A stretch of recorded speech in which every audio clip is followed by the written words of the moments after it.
hasta la fecha soy la única mexicana o mexicano que ha trabajado como fotógrafo de asignación para la revista National Geographic. Sabes que he tenido la oportunidad de visitar y trabajar en más de 130 países. Y te puedo decir, sin lugar a duda, que México todavía es mi favorito. Es una de las joyas de este planeta. Hay solo 2 tipos de personas en el mundo, Aldo. Anclas y velas. Yo quiero ser una vela, no un ancla. Me acuerdo que me quedé pensando, es que la ciencia es un lenguaje que es muy difícil de entender para mucha gente. Pero la fotografía es algo que todos podemos hacer, que todos entendemos. Y me di cuenta que la fotografía es un portal que nos abre la oportunidad de empezar el diálogo. El paso número 1. Y bueno, tú y yo lo platicamos hace rato. Si quieres saber cuál es la medicina ideal para la depresión, simplemente sal a la calle y ayuda a alguien más y vas a ver qué bien te vas a sentir. Bienvenidos a Comunal Podcast, un espacio en donde conocerás increíbles historias de agentes de cambio y personas extraordinarias que hacen de este mundo un lugar mejor. Hola a todos, bienvenidos a Comunal Podcast. Hoy es nuestro episodio número 100 y quiero agradecer a todos los que nos escuchan o nos ven, pero sobre todo también a todos los invitados que han estado en este espacio y que nos han compartido su historia de vida, pero sobre todo agradecerles por todo lo que hacen para tener este mundo un lugar mejor. Qué mejor forma de festejar este episodio número 100. Hoy me complace tener conmigo a Cristina Mittermeier, quien es mejor conocida como Miti, una mexicana, bióloga marina, fotógrafa conservacionista, activista ambiental y autora. Es un referente internacional por su trabajo en la protección de los océanos, de la naturaleza, y es cofundadora de Sea Legacy, de la organización en donde busca generar conciencia sobre el cuidado ambiental, animal y de conservación. A lo largo de su carrera ha ganado muchos premios. No los voy a decir todos porque nos llevaríamos todo el podcast en decir tus logros, Miti, pero bueno, ha estado desde 2 Emmy Awards hasta ser nombrada como una de las 100 personas latinas más comprometidas con la acción climática. Es también fundadora de la Liga Internacional de Fotógrafos de la Conservación.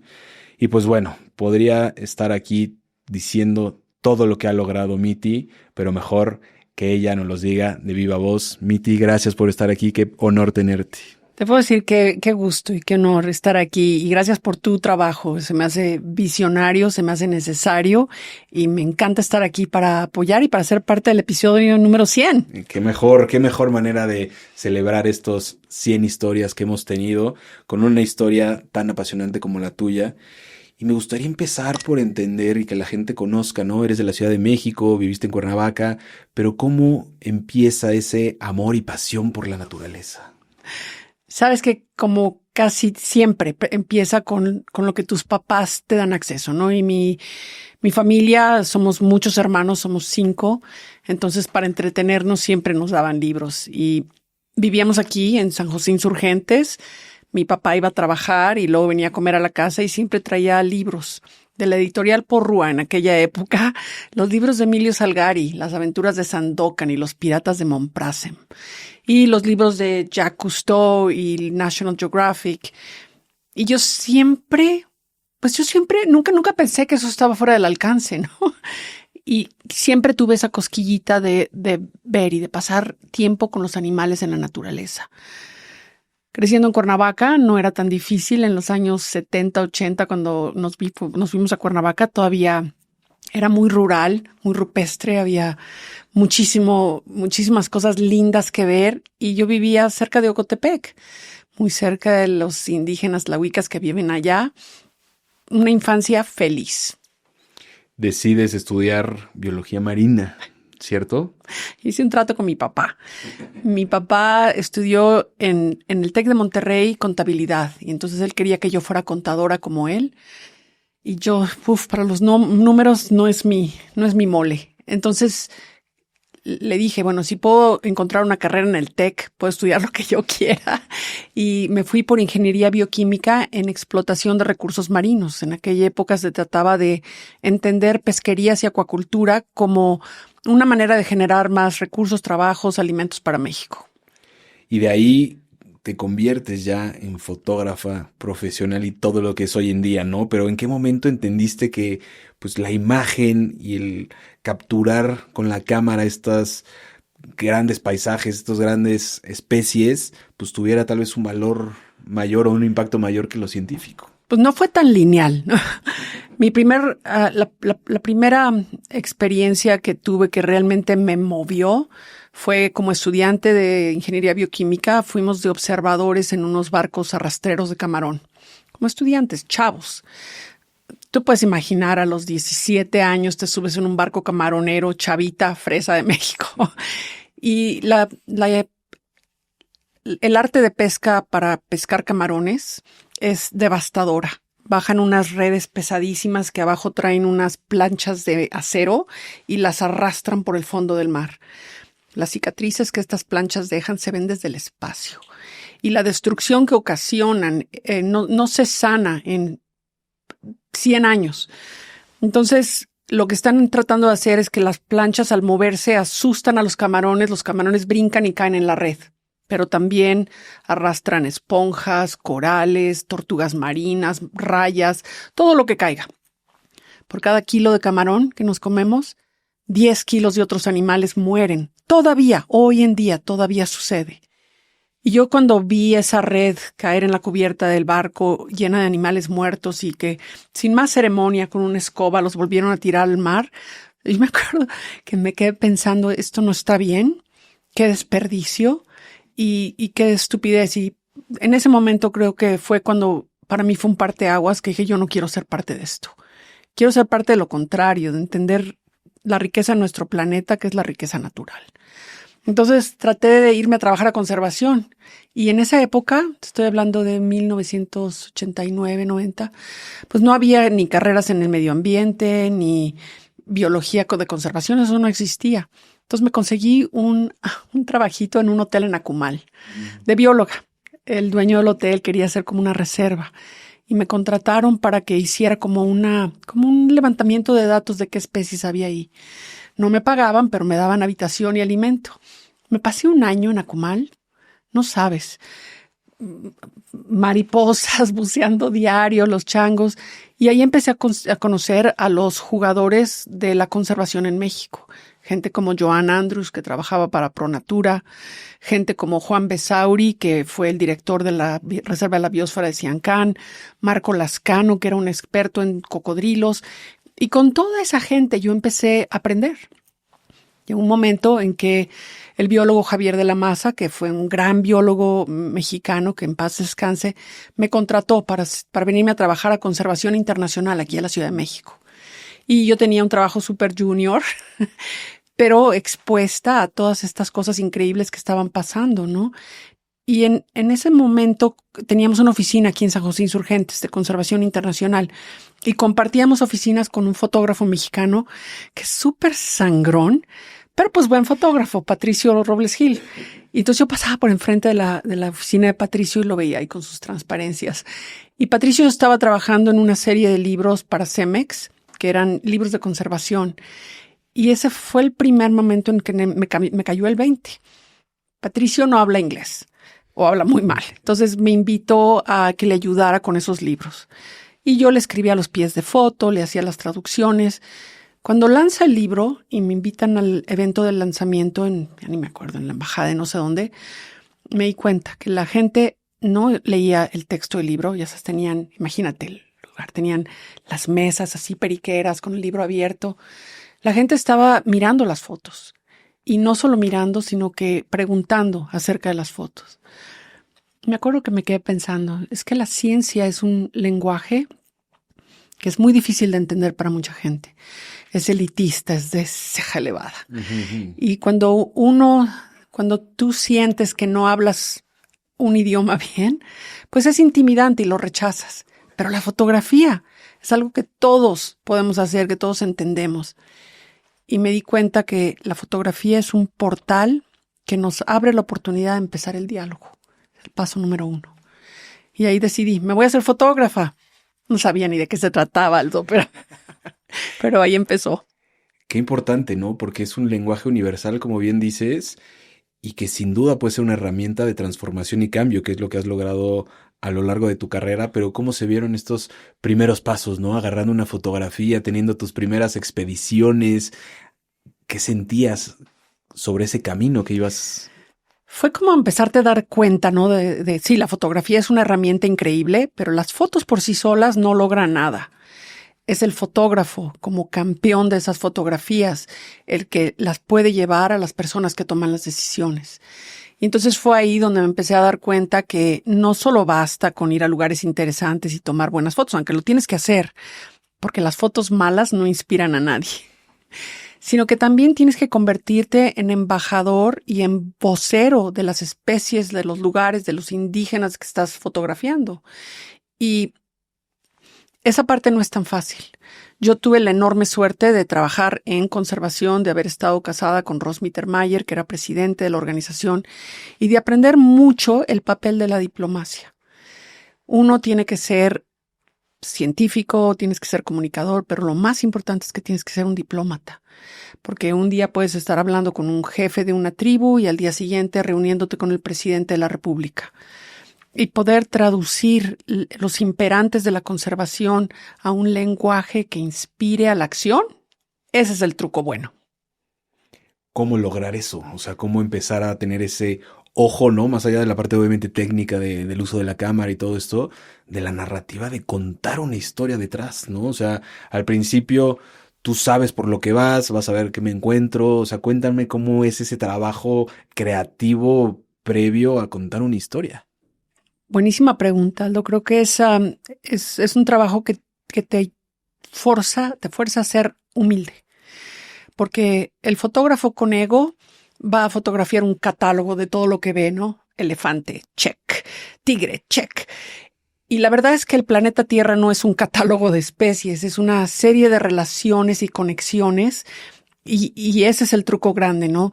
Crear un sentimiento de que todo está conectado, de que estamos viajando en una nave espacial que nos lleva por el universo, que nadie va a venir a ayudarnos y que todo lo que necesitamos está ya en el planeta Tierra. La naturaleza no es un catálogo de especies, es el motor de la nave espacial. No sabemos cómo funciona, pero somos muy arrogantes los humanos y le estamos dando en la madre. Perdón. Entonces es como subirte a un avión y con un hacha empezar a darle vuelo a ver a qué le pegas, ¿no? Para mí la fotografía siempre ha sido, fíjate que al principio de la carrera de fotógrafa tuve una opción. Yo estudiaba el trabajo de fotógrafos como Robert Capa, que fue el fundador de Magnum. Y Magnum era una agencia de fotografía que se dedicaba a traer las historias de la guerra a las casas de la gente.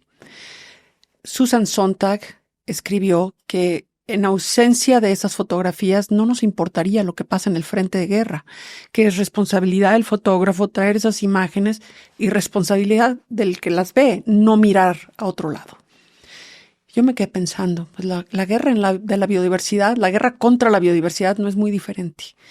Entonces, para mí era importante pensar en cómo fotografiar eso.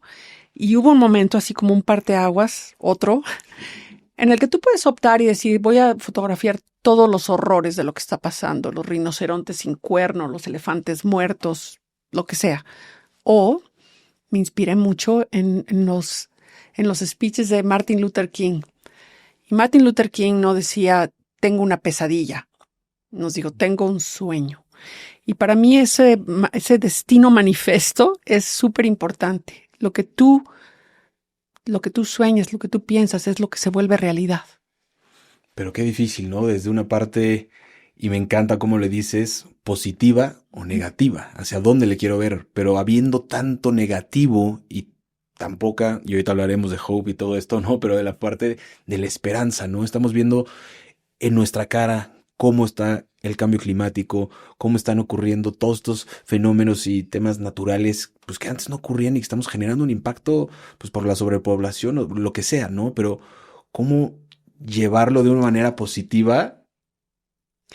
Es ese destino manifiesto, ¿no? Es, si tú te enfocas a lo negativo, con toda seguridad vas a ir a lo negativo.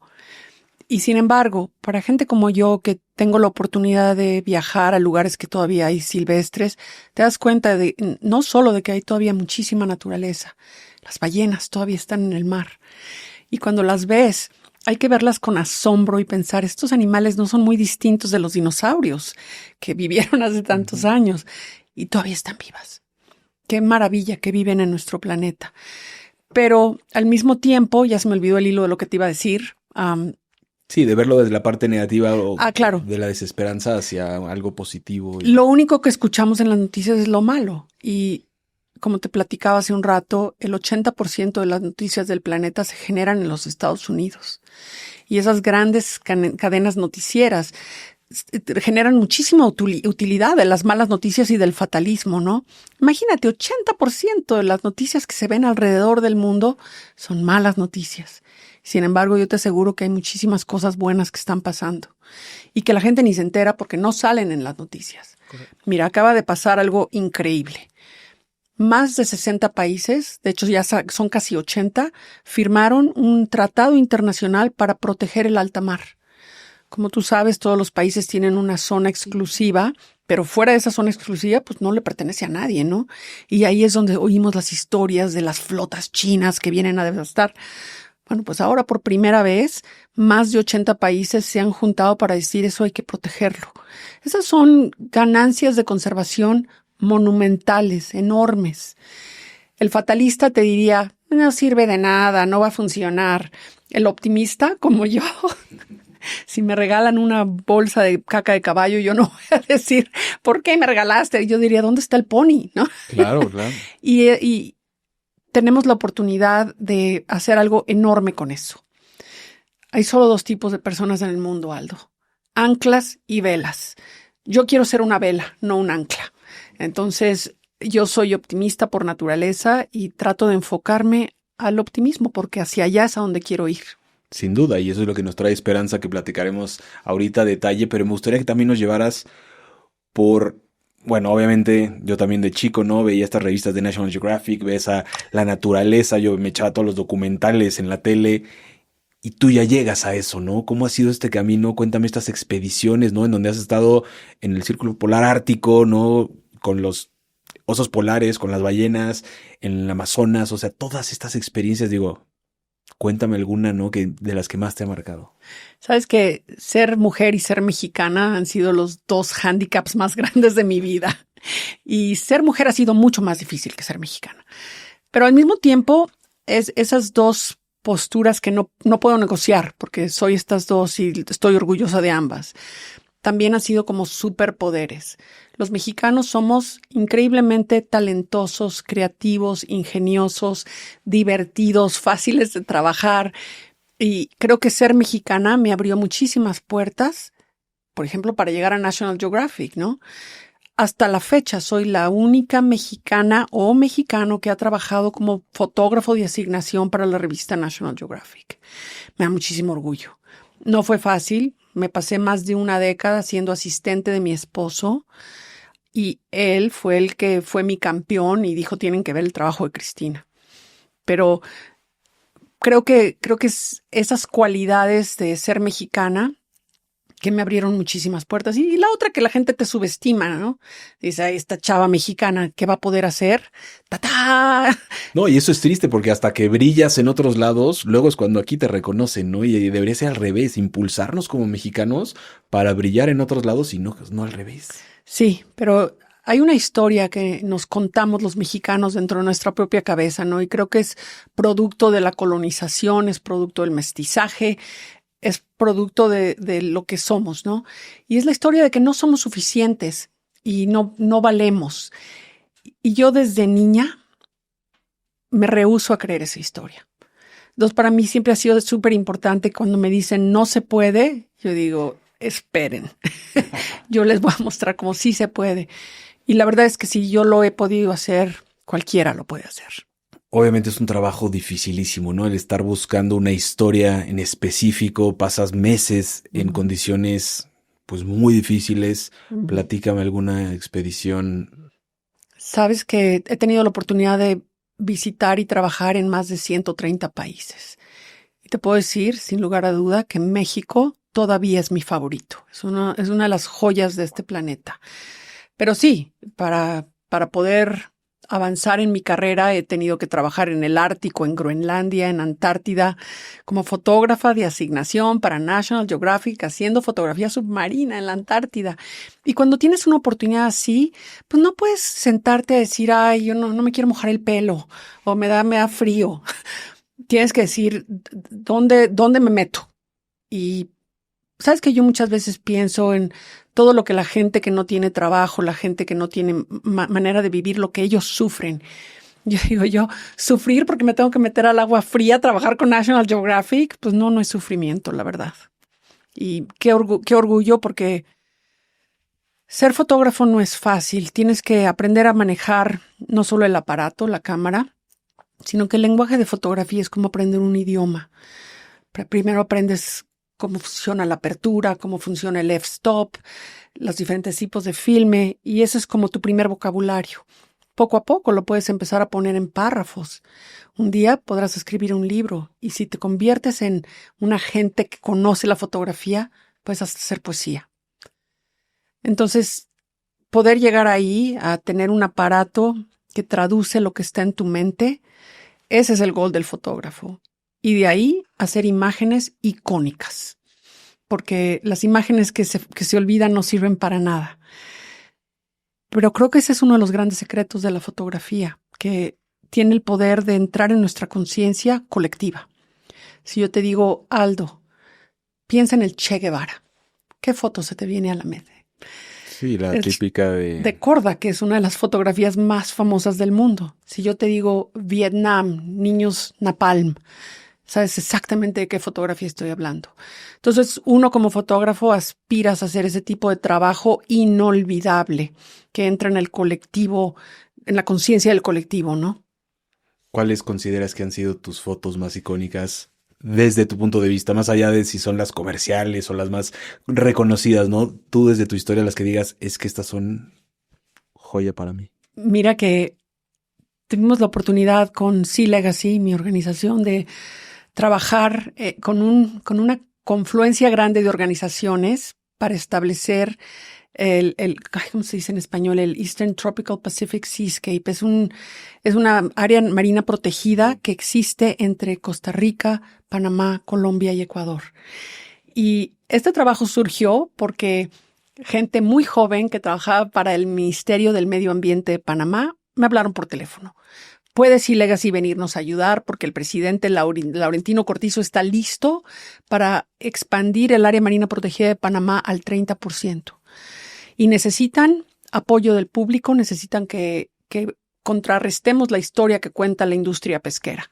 Vamos. Entonces fuimos y justo ayudamos al presidente a declarar el 30%. Con tanto entusiasmo lo hizo que declaró el 50%. Costa Rica, el vecino, dice, momento, nosotros somos el país verde, nosotros tenemos que expandir también. Expandieron la isla de Cocos, que ya tiene muchas expansiones, pero esta también importó. De ahí entra la gente que trabaja con la isla de Malpelo, que también son Sandra Besudo, que es una gran conservacionista colombiana, a expandir Malpelo para que se junte a estas otras dos y al final entran las Galápagos.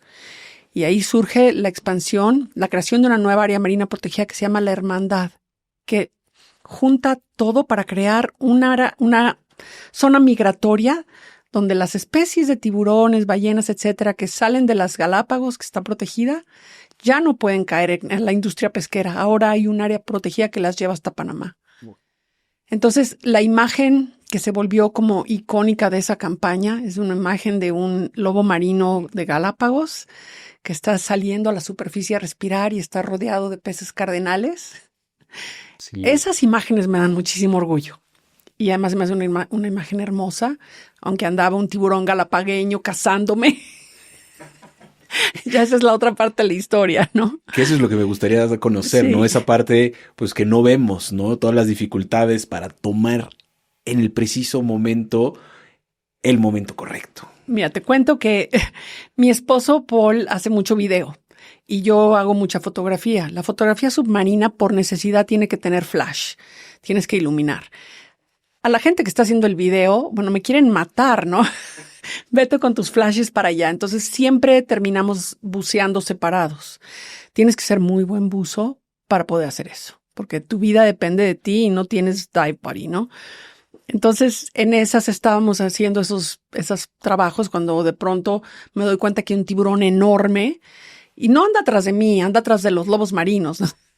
Pero tú estás entre las dos. Pero yo estoy con el ojo en el obturador y sin prestar atención a lo que está pasando alrededor, pues porque estás esperando un momento. Entonces, siempre, un ojo al gato y otro al garabato.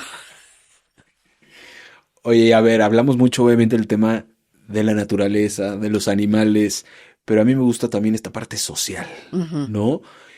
Obviamente estar en estas comunidades originarias a lo largo de tantos países, muchas que se asustan incluso con los lentes, ¿no? Que incluso me ha tocado estar en Chihuahua, que te dicen los rarámuris, no me tomes porque me robas el alma y todo esto. ¿Cómo empatizar con estas comunidades teniendo este lenguaje universal de la fotografía? Creo que primero que nada surge de haber salido de México, porque cuando yo vivía en México tenemos un problema enorme, los mexicanos, que somos muy racistas hasta la fecha. Y en México, que nadie me diga lo contrario, entre más blanco eres, más privilegios tienes. Pero yo me hice una prueba de genética y yo tengo 20% sangre indígena y estoy segura que el 90% de mis paisanos mexicanos también la tienen. Creo que de ahí surge mi primera empatía, de decir, qué dolor más profundo saber que tengo sangre indígena y no sé ni siquiera quién fue mi gente. Tantos años de colonización que perdimos esa raíz, ¿no?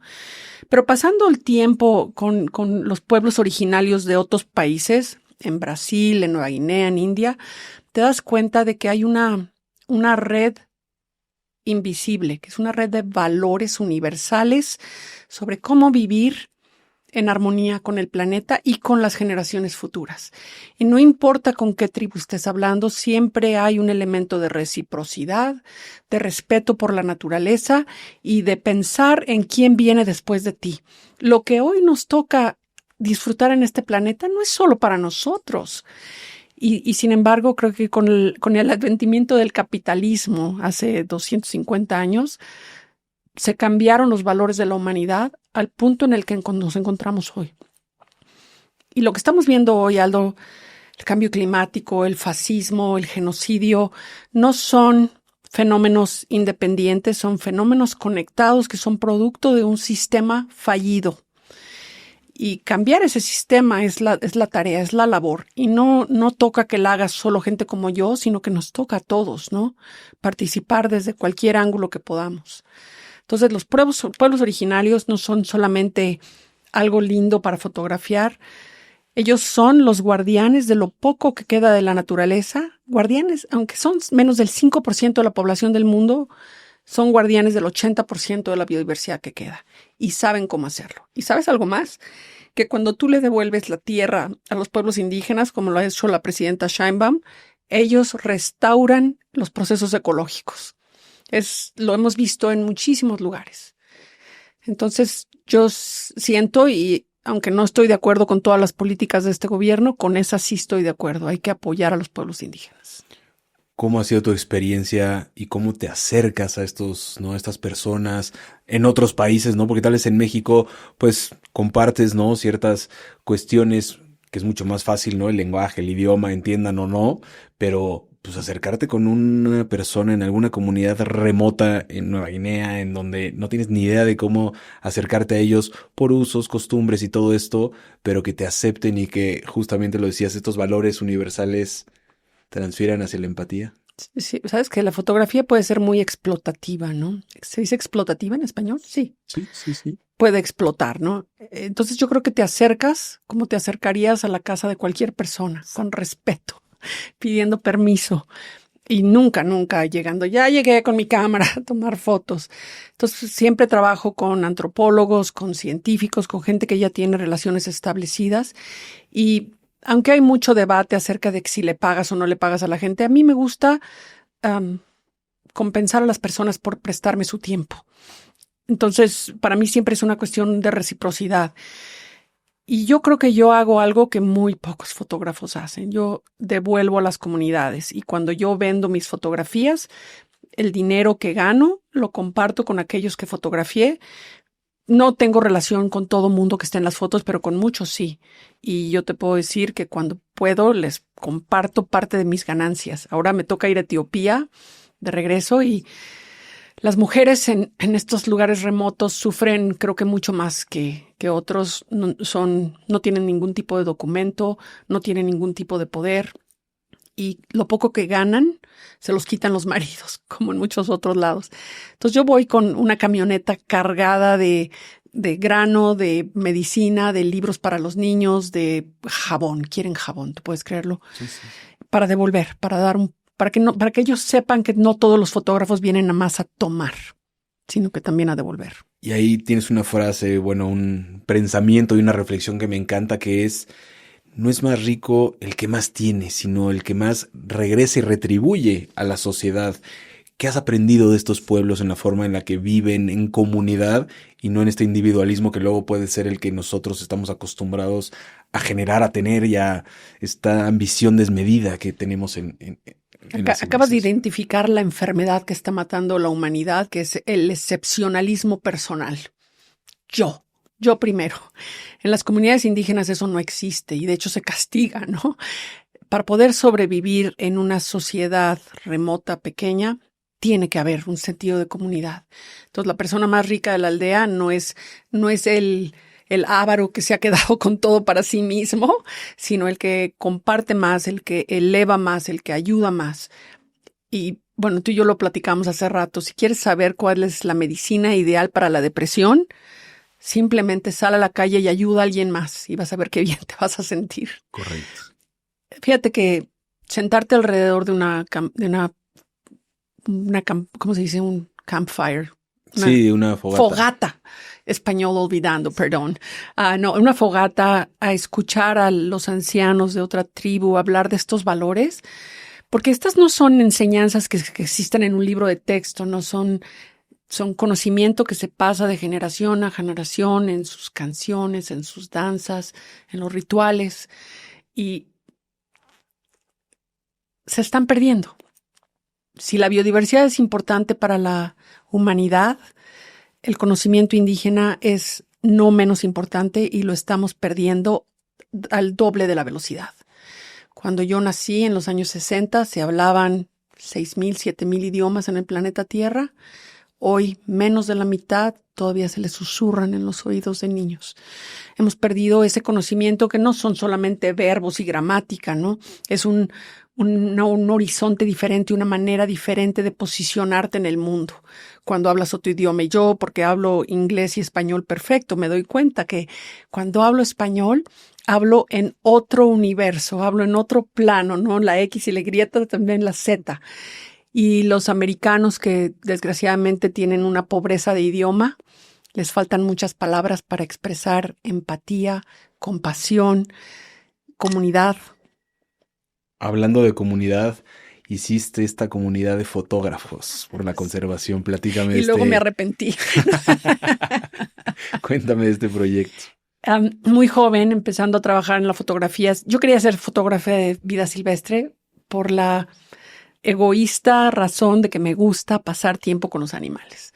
Los animales nunca tienen agendas secundarias, ¿no? Nunca, no tienen ese sentido de excepcionalismo.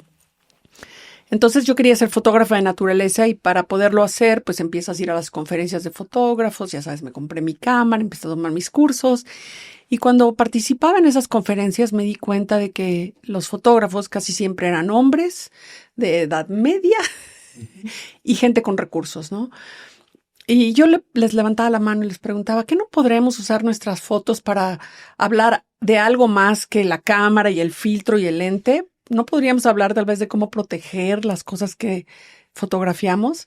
Así justo me dijeron, cállate y siéntate. Me dijeron, aquí no, esos temas del medioambientalismo son para hippies y aquí no hablamos de eso. Entonces yo dije, bueno, si en lugar de tratar de cambiar la corriente, yo voy a hacer mi propio río. Y entonces se me ocurrió, hay una conferencia cada 4 años que es una conferencia sobre vidas silvestres. Y tú me preguntaste al principio de este podcast cómo logré lo que logré. lo logré a través de generar relaciones humanas perdurables, ser una persona genuina, generosa. Entonces, cuando llegó el momento de pensar cómo voy a armar esta organización, pedí un favor a un amigo, que es el director de la conferencia de Aras Silvestres. Le dije, oye, si se me ocurre invitar fotógrafos a esta conferencia, ¿cómo le haría? Y me dijo, mira, yo te doy el salón, tú invita. Y yo, imagínate, esto es 2005 en Alaska. Yo soy mamá de 2 niños propios y mi hijastro. Y con un flip phone todavía, porque no existían los iPhones entonces, y con America Online, empecé a invitar. Cuando llegué a Alaska, a la conferencia, 200 fotógrafos se presentaron, pero no solo los fotógrafos. Ahí en la primera fila estaba sentada Jane Goodall, George Schaller, grandes conservacionistas. Y los fotógrafos uno a uno se empezaron a levantar, a hablar de sus experiencias usando la fotografía para proteger. Gente como Nick Nichols, que es un icónico fotógrafo de National Geographic, mi propio esposo Paul Nicklen, que pudo detener el tráfico de marfil de Canadá con su fotografía, que le costó amenazas de muerte, etc. Y ejemplo tras ejemplo tras ejemplo. Los fotógrafos nunca se habían visto en un espejo diferente al del periodista. Y yo lo único que hice fue poner un espejo que les puso un traje de superhéroe de conservacionista.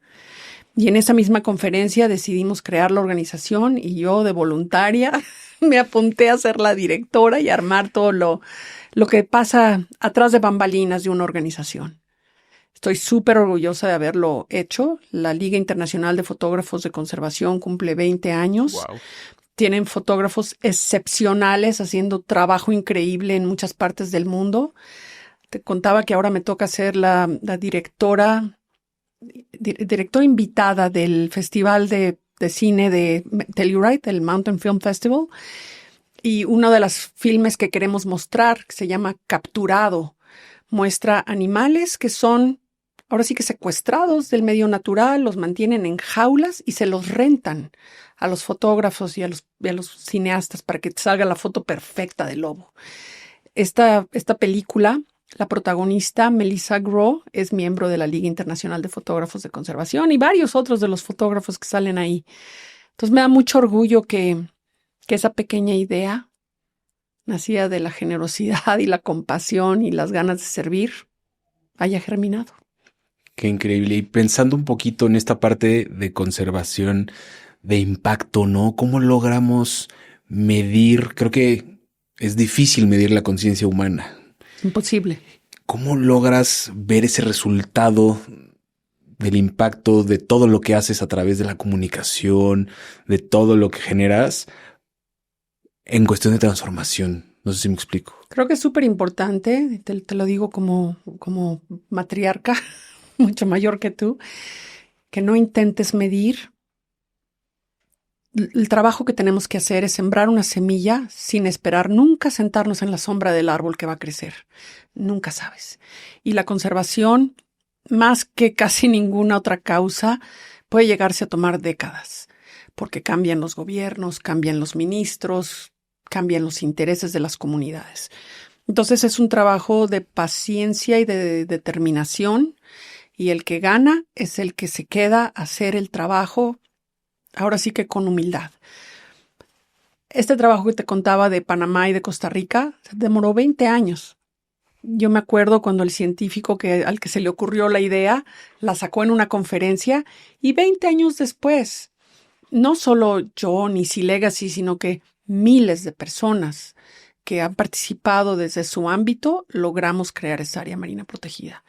Y ahora en México tenemos la oportunidad de crear algo similar. Y tenemos los mismos retos, ¿no? Siempre hay gente con intereses encontrados, gente con otras agendas. El trabajo mío como artista es cómo poner la mesa para poder dialogar y usar el arte como una ventana que abra la posibilidad de encontrar un punto de vista común. ¿Cómo va este proyecto? Ahí va, a tropezones. Mira, yo fui a la universidad en el Golfo de California. Te puedo decir, sin lugar a duda, que es uno de los mares más hermosos, más ricos. Es una joya de México. No está protegida como debería estar porque siempre ha habido muchos intereses encontrados.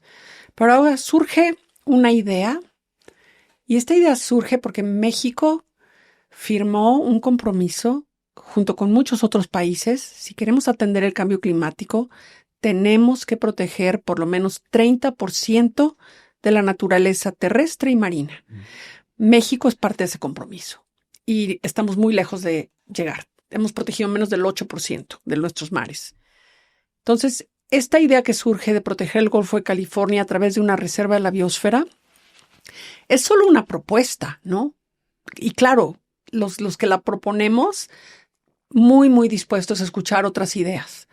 Pero la idea que nosotros proponemos de esta reserva ayudaría a legislar un poco la extracción de recursos como la industria pesquera. ¿Qué pasa, por ejemplo, con el tráfico de tanques ahora que viene la amenaza de la planta de gas natural de Saguaro? ¿Cómo? Yo no me opongo al turismo, creo que el turismo es una fuente generadora de recursos, pero el turismo no regulado destruye a la gallina que pone los huevos de oro más rápido de lo que te puedo contar. Entonces, en el Golfo de California estamos viendo un turismo de influencers con las ballenas, estamos viendo los cruceros que vienen a 40 nudos porque tienen que mantener el horario, Cabo San Lucas se está convirtiendo en Cancún, y si no tenemos un mecanismo como una reserva de la biosfera, es imposible legislar y controlar. Entonces, para aquellos inversionistas que están interesados en su próxima marina o en su próximo campo de golf, la gente no va a jugar golf, la gente va porque la naturaleza es una maravilla. 67% del Producto Interno Bruto de Baja California Sur se genera por el turismo. Hay que proteger el recurso. Entonces, esa es la propuesta de Dos Mares y no soy yo quien la propone, tienen que ser los ministros, los subministros y tiene que ser la presidenta la que la decrete, ¿no? Mi trabajo es simplemente hablar de la posibilidad, postular el sueño y yo el único interés que tengo es pues que algún día mis hijos, tus hijos puedan ver a las ballenas del Golfo de California. Oye, antes de entrar en materia con Hope y este proyecto, me encantaría que también nos platiques cómo surge Sea Legacy por un lado y que nos platiques también un poco de Paul y cómo es trabajar justamente con tu esposo. Sí. Bueno, déjame te cuento de Paul primero. Paul es uno de los fotógrafos más icónicos de National Geographic. Como yo, Paul creció muy cerca él creció en una comunidad indígena, Inuit. Para los que no saben qué es un Inuit, antes les decían esquimales, que es un término muy derogador, pero sus padres fueron a vivir al norte de Canadá porque eran pobres. Y en el norte de Canadá te dan muchas facilidades porque la vida es miserable. Entonces vivían en una comunidad de 180 personas, casi todas Inuit, solo 2 familias blancas, y su mamá era la maestra de inglés, su papá era el mecánico de la aldea. Y Paul creció ahí con niños indígenas, jugando en la nieve.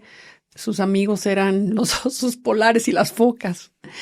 Y su sueño era proteger eso también, ¿no? Entonces él se hizo fotógrafo de National Geographic porque es una gente de una creatividad inmensa que ve el mundo desde una perspectiva que pocos tienen.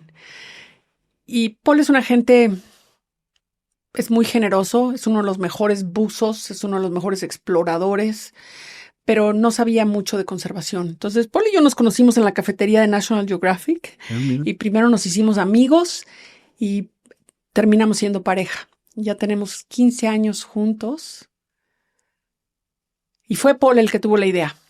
Porque yo estaba con lo de la Liga de Fotógrafos de Conservación y como todas las organizaciones humanas se había empezado a hacer medio política y yo ya no tenía ganas de entrarle a la política. Entonces me dijo, ¿por qué no hacemos una organización que se dedique solamente a los mares? Los mares son el ecosistema más importante del planeta Tierra. Es el ecosistema que define la vida en el planeta. Si no hubiera un mar vivo, no habría vida. Y no entendemos suficiente de cómo funcionan o de cómo protegerlos. Entonces, Sea Legacy surge simplemente para demostrar que las historias, el storytelling, la comunicación, los medios son cruciales para poder lograr la protección del mar. Y este año cumplimos 12 años. Hemos tenido muchísimas versiones de cómo Sea Legacy trabaja. Creo que al final se puede destilar en decir que somos la agencia de mercadotecnia para el mar. Wow. ¿Qué es lo que más admiras de Paul como persona y como pareja y como socio? Creo que lo que yo he aprendido de Paul, que eso es algo que muy pocas gentes te pueden enseñar, es entender la naturaleza desde otro punto de vista, porque como fotógrafo de vida silvestre, y yo me he pasado muchos meses con él en el campo, tienes que pasar muchísimo tiempo, con muchísima paciencia para esperar que los animales vengan a ti. El fotógrafo que trata de perseguir un lobo, nunca lo vas a alcanzar. Entonces tienes que aprender a sentarte, a esperar. Y Paul tiene un regalo, tiene una habilidad enorme de estar en paz, presente en la naturaleza, de modo que los animales vienen. Y es un líder de expedición excepcional. No sé cómo siempre nos pone en el lugar donde tenemos que estar para tomar la foto.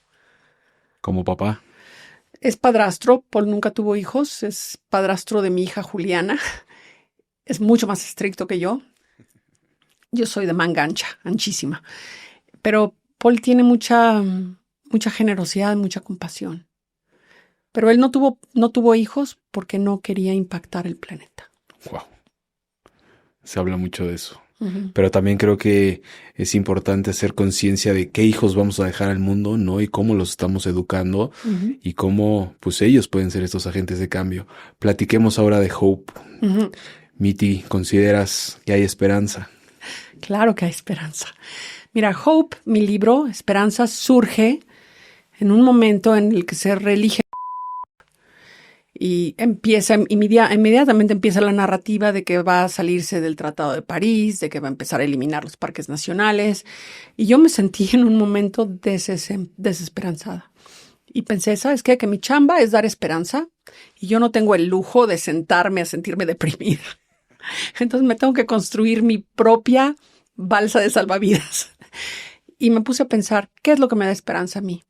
Yo encuentro esperanza en la gente que está haciendo el trabajo, en el biólogo que cuida las tortugas, en el líder comunitario que replanta manglares. Y te puedo dar miles de ejemplos de héroes pequeños y grandes alrededor del mundo, desde Jane Goodall, ya fallecida, hasta el líder indígena que fomenta el trabajo de las mujeres, de cosas buenas que están pasando. Si tú deliberadamente te orientas a buscar las cosas buenas, vas a sentirte esperanzado. Y no soy yo la que lo diga. Uh-huh. Hay estudios científicos que dicen que la gente que sobrevivió el Holocausto, que los marineros que se les hundió el barco y sobrevivieron, fueron los que se aferraron a la esperanza. Entonces, la esperanza es una herramienta de supervivencia. Y el que se siente desesperanzado, pues se tendrá que sentir fatalista, ¿no? Y derrotado. Y eso a mí no me cuadra. Ahorita que lo dices y hablando de Jane, te platicaba, ¿no? Que tuve la oportunidad de escuchar de sus últimas conferencias 3 días antes de que falleciera, y hablaba mucho de esto. O sea, ella era gran postuladora de la esperanza. Justamente. Sí. Cuéntame de la portada de este hermoso... La portada de este libro es una niña que fotografié en el Valle del Omo en Etiopía. Y muy parecido a México, Etiopía tiene una gran diversidad de culturas, de idiomas y de paisajes, ¿no? El Valle del Omo está súper amenazado porque el río Omo, que es el cauce de agua más grande, lo van a convertir en una presa hidroeléctrica. Y estas tribus van a sufrir como han sufrido en muchos otros lugares. Es un lugar que genera muy poco turismo, hay muy poca actividad económica, son comunidades de pastores, uh-huh, con sus cabras, ganan muy poco. Entonces, una de las maneras en que se ganan la vida algunas de las aldeas es cuando llegan turistas, ¿no? Y yo viajo con un grupo de señoras, puras mujeres, que son aventureras, no son fotógrafas profesionales, mi cardióloga va... pero les encanta viajar y me ayudan a pagar estos viajes, ¿no? Entonces vamos a esas aldeas, la doctora, la cardióloga ve a los niños, tomamos fotografías y ahora ella y yo regresamos a las mismas aldeas a llevar recursos para las mujeres. A esta niña la encontramos en un mercado. Como en tantos lugares, como ocurre en México, los domingos son días de mercado, la gente lleva sus verduritas, sus animales a vender. Y para las mujeres en este lugar del mundo, el adornarse no es solamente por ornamentación, es una postura personal que dice, aquí estoy y esta soy quien yo soy. Son mujeres que tienen muy poco poder, cero poder político, cero poder económico, cero poder en la casa. Y poderse adornar así es un acto asertivo de preservación. Entonces ellas se pintan así, ellas se visten así y así van al mercado. Entonces sí, la fotografía estaba vendiendo sus verduritas. Oye, ayer que fui a comer con un amigo, le decía yo, ¿cómo se dice quelite en inglés? ¿Cómo se dice zapote en inglés? Así en Etiopía las verduras son, quién sabe qué será esto, Sí, ¿no? claro. Pero yo la levanté, las otras señoras la fotografiaron y yo me la llevé hacia una sombra, como era mediodía, mucho sol. Había como un tejadito donde le pegó la sombra y la pared verde detrás. Me vio con una intensidad esta niña y yo no le dije que hiciera nada. Siento una responsabilidad enorme porque yo no creo que ella sepa lo hermosa que es y lo mucho que me ha ayudado su imagen a promover la idea de esperanza. Voy a irla a buscar. Sí, y ojalá y la encuentre. Pero si no la encuentro, a su aldea definitivamente voy. Digo, obviamente este libro y este proyecto son reflejo de tantos años y de tanto estar en este, pues, activismo, ¿no? De tu vida. ¿Qué mensaje le darías a los jóvenes de todos los aprendizajes que has tenido, más de 130 países, tantos años dedicándote a lo más hermoso de la naturaleza, a lo más hermoso de los seres humanos? ¿Qué les dirías a estos jóvenes? Les diría que el excepcionalismo es una enfermedad. Esto de ser influencer es una postura errada. Que ser humilde te va a llevar mucho más lejos. Y yo al principio de mi carrera tuve muchas dudas sobre a dónde llevar la fotografía. No se abren puertas, se cierran ventanas, no sabes. Y alguien me compartió un concepto japonés que me ayudó muchísimo. Y es un concepto, se llama Ikigai. Ikigai. Y significa el propósito de tu vida. Y tú puedes encontrar tu propósito haciendo 4 listas. La primera lista es las cosas que amas. No tiene que ser solo la naturaleza, ¿no? A mí me gusta cocinar, el jardín, me gusta ser mamá.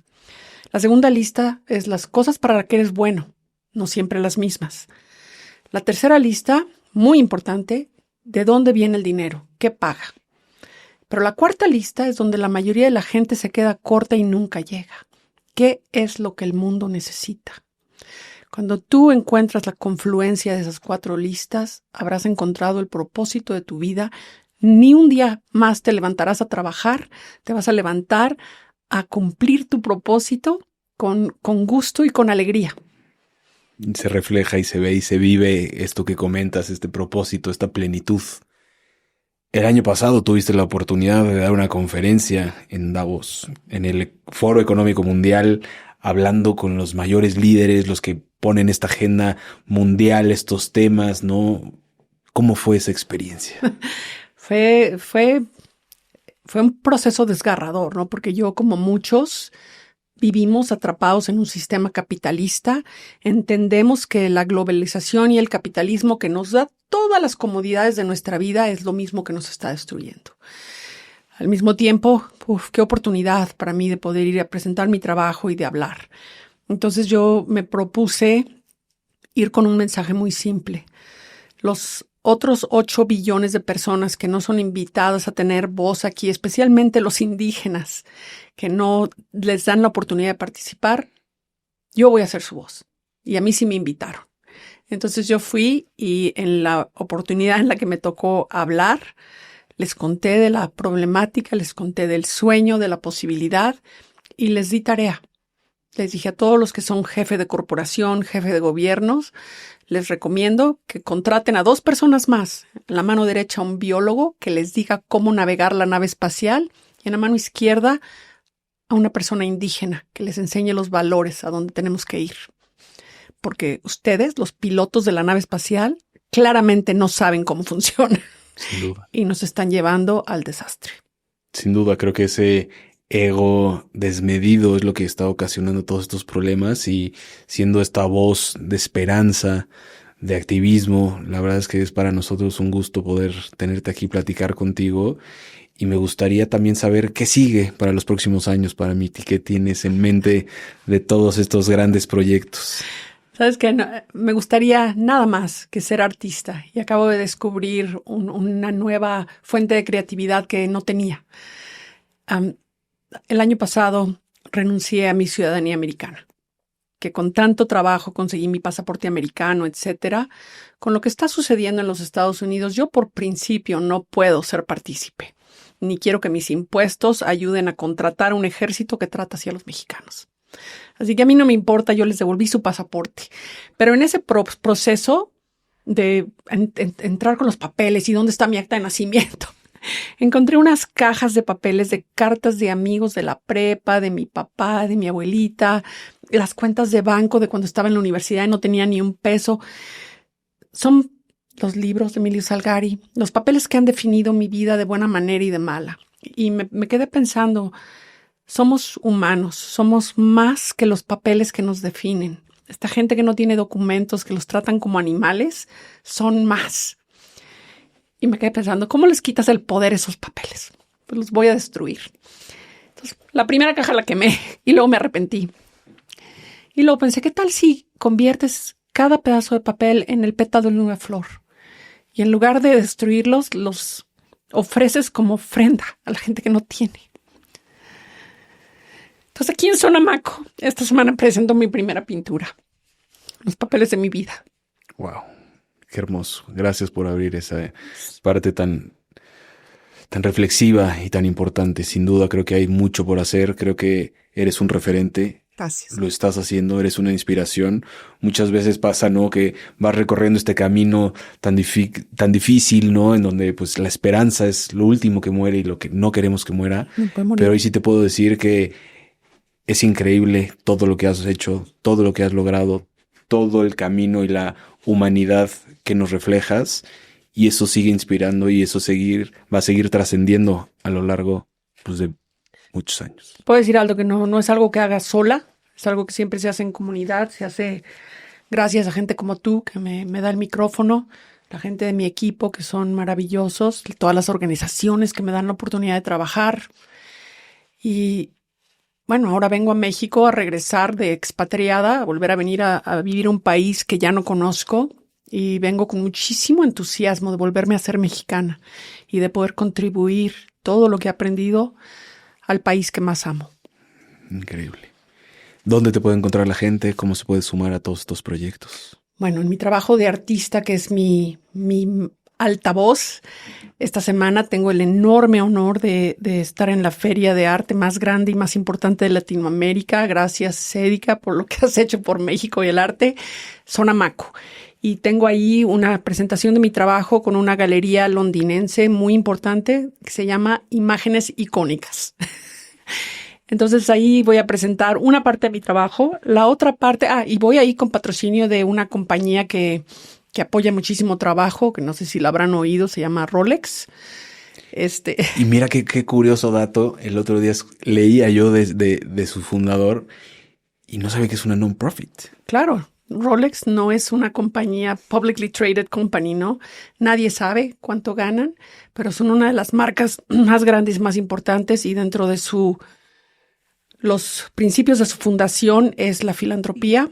Tienen varios proyectos de filantropía para el arte, para los deportes y para el medio ambiente, el océano muy en particular, Perpetual Planet.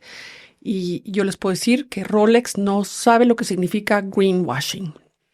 Qué importante eso, ¿no? Para todas las empresas y hoy en día que todos buscan y queremos ser reconocidos, ayudando, impactando, que veamos esa esencia de empresas como Rolex. Y fíjate que Rolex, lo que me ha dado a mí, que tiene más valor que cualquier cheque, que cualquier reloj, ha sido que me han abierto las puertas de sus agencias de publicidad a todos los reporteros y periodistas con los que trabajan, porque hacer el medio ambiente que sea parte de las noticias no es fácil. Entonces yo le estoy sumamente agradecida a Rolex por darme el perfil para poder tener un micrófono grande. Sí. Bueno, y el otro lugar donde me pueden encontrar, que quise hacer algo más abierto al público, más enfocado a mi activismo ambiental, es una segunda exposición gracias a Pepe Islas y Proyectos Públicos. Y Pepe es un agente excepcional que ha impulsado muchísimo los espacios de cultura públicos en México y el arte. Y Pepe nos ofreció un lugar en la colonia San Miguel Chapultepec que se llama Rebollar. Uh-huh. donde tengo una exposición de fotografía y vamos a tener una serie de conversatorios entre yo y organizaciones de conservación, de otros artistas, para hablar de toda esta temática. Increíble. Y hay una agenda entera, el público está invitado, no se venden boletos, claro que... Y va a haber varias oportunidades de comprar mi libro, que les agradezco que me apoyen como artista. Increíble, está espectacular, lo estuvimos viendo. Apenas llegó y llegó justo a tiempo para que esté aquí, pero increíble, hermoso tu trabajo. De verdad es que piensas todas las historias que hay detrás de esas fotografías y de verdad es que es espectacular. Gracias, Aldo, me gusta mi trabajo. Se ve. Miti, por último, si pudieras cambiar algo de México, ¿qué cambiarías?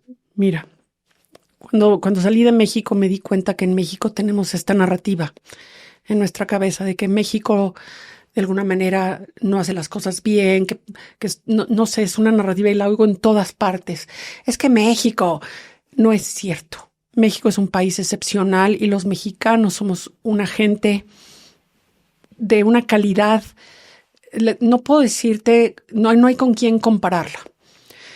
Qué fuerza, qué fuerte ser mexicano y qué oportunidad tenemos los mexicanos de pararnos en el orgullo de las generaciones de mexicanos que nos han precedido para hacer algo importante que demuestre al mundo que sí se puede, que sea verdadero nuestra soberanía, que no nos vendamos cortos, ni vendamos nuestros recursos, ni nuestro orgullo a los extranjeros.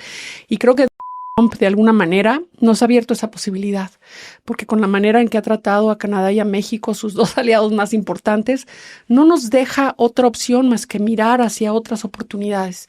Y creo que eso va a hacer a México más diverso, más fuerte, económicamente mejor posicionado, aunque la píldora inicial sea difícil de tragar. Y lo que le quiero decir a todos es que a nuestros compatriotas mexicanos que los están deportando a México hay que recibirlos de regreso a nuestro país porque, habiendo vivido en Estados Unidos tantos años, los mexicanos son la gente que trabaja más duro que nadie. Entonces, que vengan a trabajar en nuestro país y que nos vengan a hacer grandes, porque somos grandes. Y que nos valoremos justo como sociedad y como mexicanos. Que no vuelva yo a oír un mexicano decir que México, porque de mí van a oír. Pues bien, gracias de verdad. Gracias por todo lo que haces, por compartirnos lo más valioso que es el tiempo y por ser ese rayo y luz de esperanza para tantas personas. Te agradezco enormemente, Miti. Te agradezco a ti y me enorgullece. Gracias, Aldo. Es un gusto. Y gracias a todos los que nos escuchan en Comunal Podcast. Gracias por estos 100 episodios. Ha sido un camino maravilloso. Seguiremos teniendo personas que están haciendo algo a favor de este país y de este mundo que tanto lo necesita. Muchísimas gracias.